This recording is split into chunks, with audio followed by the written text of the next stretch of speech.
Naging saksi din ang taong ito sa pakikipagsapalaran ng ilan sa pinakamalalaking kaso sa bansa.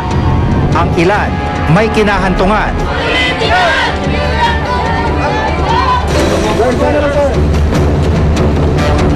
Habang ang iba'y naghihintay pa rin ng kasagutan. Ayun. Enero ngayong taon ang mapabalitang lumabas ng bansa si Senador Ping Lacson. Isa si Lacson sa mga akusado sa dekada ng kaso ng Dacer Corbito double murder case. Pinapakita niyan na if you have political power, you're essentially above the law. It's as simple as that. Matapos ang halos isang taon, hindi pa rin nagpapakita ang senador. Kamakailan, sunod-sunod ang ginawang manhunt para mahuli ang senador, pero bigo ang mga otoridad.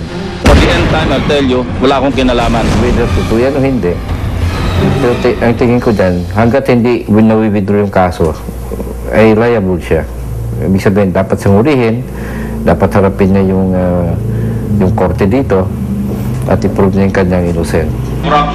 Pero kung ang senador patuloy na pinaghahanap, nabigla naman ang lahat sa pagkakadakip sa 43 health workers sa Morong Rizal noong Pebrero.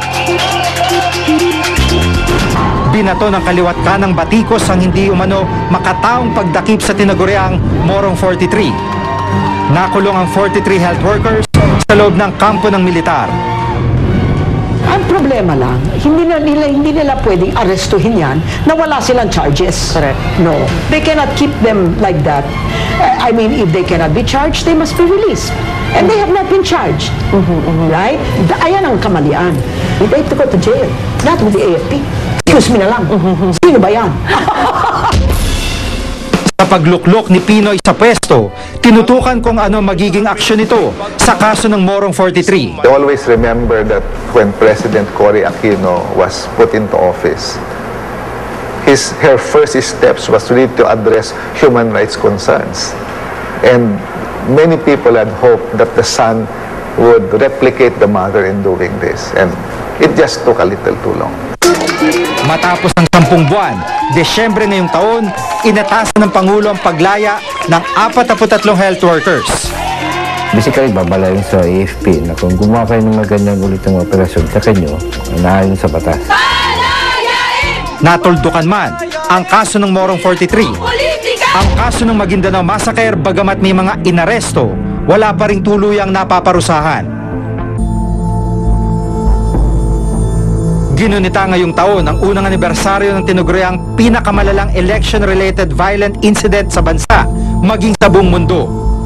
Sa patuloy na paghahanap ng hustisya ng pamilya ng 58 biktima, 83 pa lamang ang nahuhuli sa halos 200 sospek ng massacre.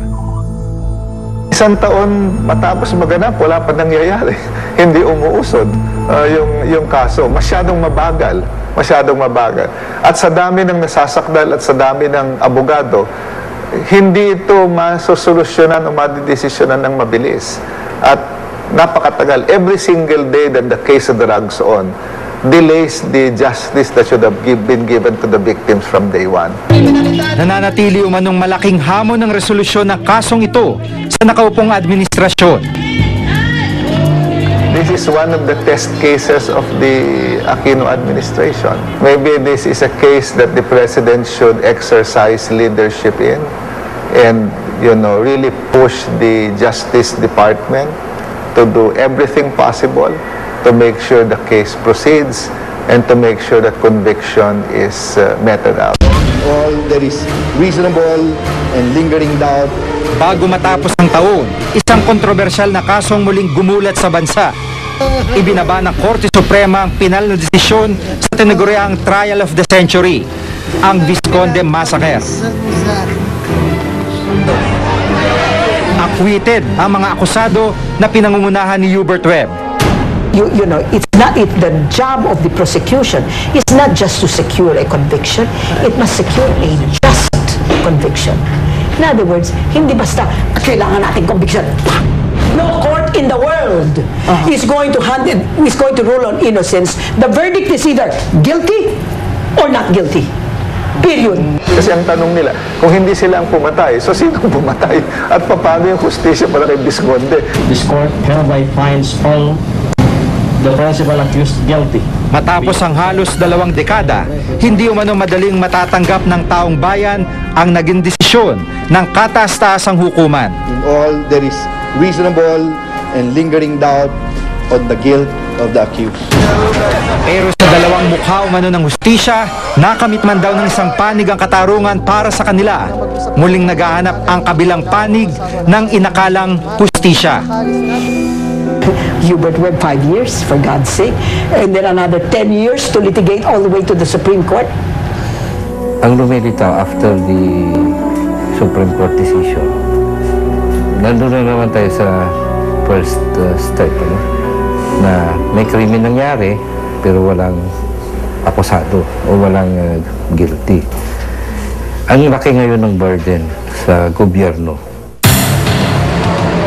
Noong nakarang linggo, sa utos sa Makati Regional Trial Court Branch 148, pansamantalang pinalaya si Senador Antonio Trillanes IV.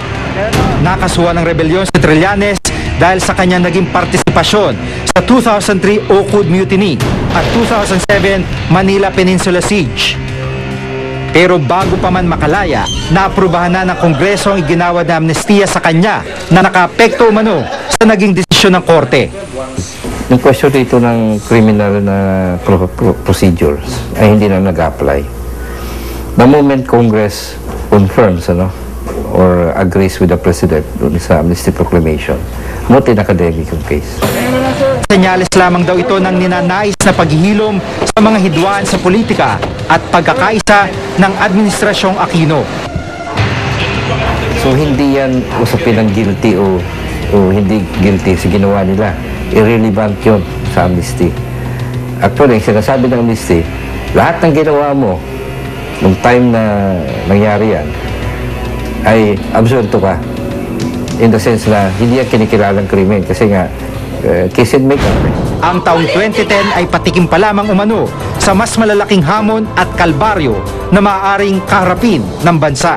Starting 2011, the administration has to wake up, have a sense of urgency, lay out its roadmap as fast as possible, and rally the people into believing that this is the right way to have a better life for the Philippines. Responsibilidad natin, lahat na tulungan siya. Hindi ba sinabi niya, nung unang-una, nung nag-inaugurate siya, sinabi niya, hindi ko ito kaya mag-isa.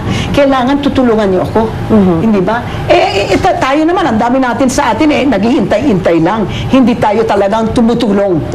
So, to that extent, kung lagpak siya, lagpak rin tayo. Sa pagbabago ng taon, umaasa ang lahat na susunod din ang tunay na pagbabago at reforma sa bansa. At habang inililipat natin ang pahina ng kasaysayan, patuloy kaming magsusuri at magsisiwalat ng mga makabuluhang issue. At maglalahad ng mga kwentong magmumulat sa bayan at kakalampag sa mga kinauukulan.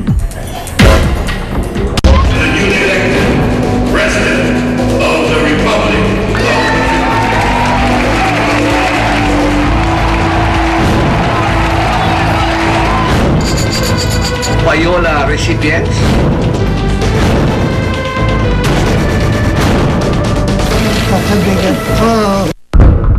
Pag-ibig ang